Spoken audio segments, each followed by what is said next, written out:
Hello everyone, welcome to my channel. నేను మీ గీత. ఈరోజు restaurant style chicken 65 బిర్యానీని ఇంట్లోనే ఎలా ప్రిపేర్ చేసుకోవాలో నేను మీకు చూపిస్తాను. ఫస్ట్ టైం బిర్యానీ చేసుకోవాలనుకునే వాళ్ళు, అలాగే బిర్యానీ అంటేనే టైం టేకింగ్ లాంగ్ ప్రాసెస్ అనుకునే వాళ్ళు ఈ వీడియో చూసాక బిర్యానీని ఇంత ఈజీగా కుక్ చేసుకోవచ్చా అని అనుకుంటారు. ఆల్రెడీ బిర్యానీ వండడం వచ్చిన వాళ్ళు కూడా అప్పుడప్పుడు రైస్ని వండటంలో అటు ఇటు అవుతుంటారు. ఈ వీడియో చూసి పర్ఫెక్ట్గా రెస్టారెంట్ స్టైల్లో ఎలా రైస్ని కుక్ చేసుకోవచ్చో తెలుసుకోండి. ఇప్పుడు ఈ బిర్యానీ తయారీని చూద్దాము. సబ్స్క్రైబ్ చేసుకోవడానికి సబ్స్క్రైబ్ బటన్ నొక్కి పక్కనున్న బెల్ ఐకాన్ని ప్రెస్ చేయండి. ముందుగా ఒక బౌల్ తీసుకొని దాంట్లో అరగంట సేపు నానబెట్టుకొని ఉంచుకున్న బాస్మతి బియ్యాన్ని నీళ్ళన్నిటినీ వార్చేసి తీసుకోవాలి. అరగంట సేపు మాత్రం ఖచ్చితంగా నానబెట్టుకోవాలి. దీంట్లోకి దాల్చిన చెక్క, బ్లాక్ ఇలాచీ, లవంగాలు, స్టార్, అనాస, ఇలాచీలని వేసుకోవాలి. అలాగే బిర్యానీ ఆకులను కూడా వేసుకోవాలి. ఇప్పుడు మసాలా దినుసులు అన్నిటినీ వేసుకున్నాక స్పైసీనెస్ కోసం కొంచెం పచ్చిమిరపకాయలు, పుదీనా ఆకులు, సన్నగా తరిగి ఉంచుకున్న కొత్తిమీర ఆకుల్ని వేసుకోవాలి. అలాగే కొంచెం సాజీరాను కూడా వేసుకోవాలి. దీంట్లోకి ఫ్రెష్గా చేసి పెట్టుకున్న అల్లం వెల్లుల్లి పేస్ట్ అయితే చాలా బాగుంటుంది. అది కూడా ఒక స్పూన్ వేసుకోండి. సరిపోయేంత ఉప్పు, అలాగే ఒక కప్పుకి 1.5 కప్పు నీళ్ళని మాత్రమే వేసుకోవాలి. ఎందుకంటే ఇవి బాస్మతి బియ్యం కాబట్టి. దీంట్లోకి 4 స్పూన్ల నెయ్యిని వేసుకోండి. మీరు ఎన్ని కప్పులు రైస్ తీసుకుంటే అన్ని 1.5 కప్పుల నీళ్ళని వేసుకోండి. ఇప్పుడు వీటిని కలిపి పక్కనుంచుకోండి. ఇప్పుడు ఈ రైస్లోకి బిర్యానీ మసాలాని ప్రిపేర్ చేద్దాము. ముందుగా ఒక బౌల్ తీసుకొని అందులో అరకప్పు పెరుగు, 4 స్పూన్ల నెయ్యిని వేసుకోండి. బిర్యానీ మసాలా, కారం,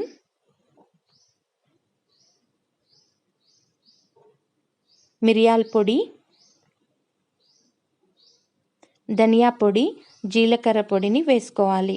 ఇప్పుడు ఇవన్నీ బాగా కలిసేలా ఒకసారి మిక్స్ చేసుకోండి.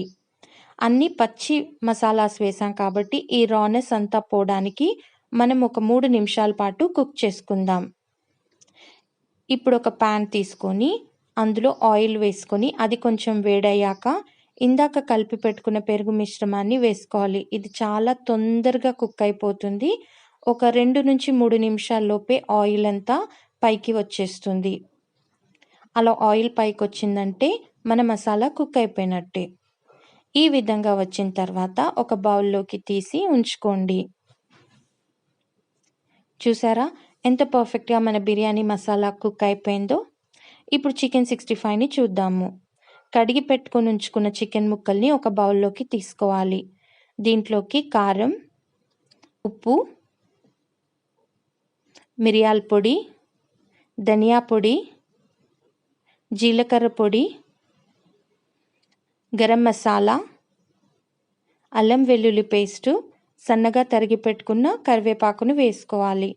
అలాగే కొంచెం కార్న్ఫ్లోర్, కొంచెం మైదా. మసాలా అన్నిటినీ కొద్దిగా మాత్రమే వేసుకోండి.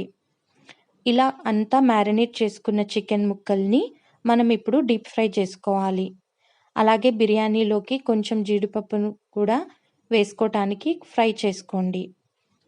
ఇప్పుడు ఇలా ఆయిల్ వేడెక్కాక ఇందాక కలిపి పెట్టుకున్న చికెన్ ముక్కలన్నిటిని డీప్ ఫ్రై చేసుకోండి. ఒక 4 నిమిషాలు ఫ్రై చేసుకుంటే ఇలా గోల్డెన్ కలర్లోకి వస్తుంది. చికెన్ కుక్ అయిందని మీకు అనిపిస్తుంది కదా, అప్పుడు దీన్ని తీసేసుకోండి. మరీ ఎక్కువగా ఫ్రై చేసుకోకండి, క్రిస్పీగా అవుతాయి. ఇప్పుడు బిర్యానీలోకి మనం ఫ్రైడ్ ఆనియన్స్ని ఇదే ఆయిల్లో కొంచెం ఫ్రై చేసుకుందాం. బిర్యానీలోకి ఫ్రైడ్ ఆనియన్స్ చాలా మంచి టేస్ట్ రెస్టారెంట్ స్టైల్లో తీసుకొస్తుంది. ఈ విధంగా ఆనియన్స్ అన్నిటినీ ఫ్రై చేసుకోండి. దీన్ని మరీ ఎక్కువగా కడాయిలోనే డీప్ ఫ్రైకి ఉంచితే మాడిపోతుంది. ఈ విధంగా వస్తున్నప్పుడే మొత్తం ఆనియన్స్ని తీసేయండి. ఇప్పుడు మనం బిర్యానీని కుక్ చేద్దాం. ముందుగా ప్రెషర్ కుక్కర్ని తీసుకొని ఇందాక నానబెట్టుకున్న బియ్యాన్నంతా కూడా ఈ ప్రెషర్ కుక్కర్లోకి వేసుకోవాలి. ఎక్స్ట్రా నీళ్ళు ఏమీ యాడ్ చేయొద్దు. ఇందాక వేసుకున్నవే సరిపోతాయి. ఇలా మనం ప్రెషర్ కుక్కర్‌లో అంతా వేసుకున్న తర్వాత మనము మూత పెట్టి ఒక్క విజిల్ వచ్చేంత వరకు మాత్రమే ఉడికించుకోవాలి. ఆల్రెడీ అరగంట సేపు నానపెట్టుకొని ఉంచుకున్నాం కాబట్టి 1 విజిల్‌కే పర్ఫెక్ట్‌గా కుక్ అయిపోతుంది. చూసారా? 1 విజిల్‌కే బిర్యానీ రైస్ ఎంత పర్ఫెక్ట్‌గా ఒకదానికొకటికి అంటుకోకుండా వచ్చిందో. ఇప్పుడు ఇది ఆల్మోస్ట్ 90% వరకి కుక్ అయిపోతుంది. ఆ మిగతా కుకింగ్ కూడా ఇప్పుడు మనము బిర్యానీ మసాలా వేస్తాం కదా! అప్పుడు కుక్ అయిపోతుంది. ఈ బిర్యానీ మసాలా అంతా వేశాక 2 నిమ్మకాయలని దీంట్లోకి పిండుకోవాలి. మరీ ఎక్కువగా కలుపుకోకండి రైస్‌ని. కొంచెం ఆ మసాలా అంతా రైస్‌కి అంటేలా కొంచెం కిందికి పైకి రైస్‌ని ఇలా స్పూన్‌తో అనుకొని మూత పెట్టేసి ఒక 2 నిమిషాల పాటు సిమ్‌లో ఉంచి ఆఫ్ చేసేసుకోండి. ఇప్పుడు ఒక బౌల్‌లోకి చికెన్ 65 ముక్కల్ని తీసుకోవాలి.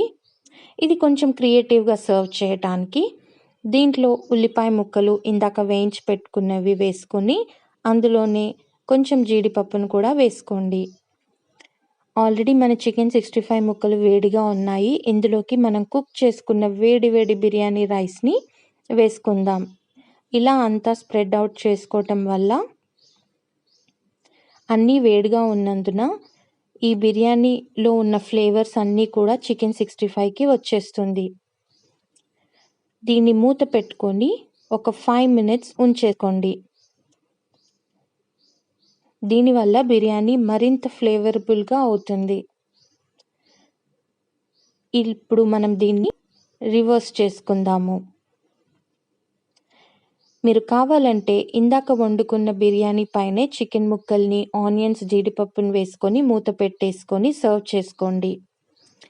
ఇది కొంచెం క్రియేటివ్‌గా సర్వ్ చేయటానికి మనం ఇలా చేస్తున్నాము. మనం 5 మినిట్స్ పెట్టుకోవాలి అనుకున్నాం కదా! ఇప్పుడు 5 నిమిషాలు అయిపోయింది.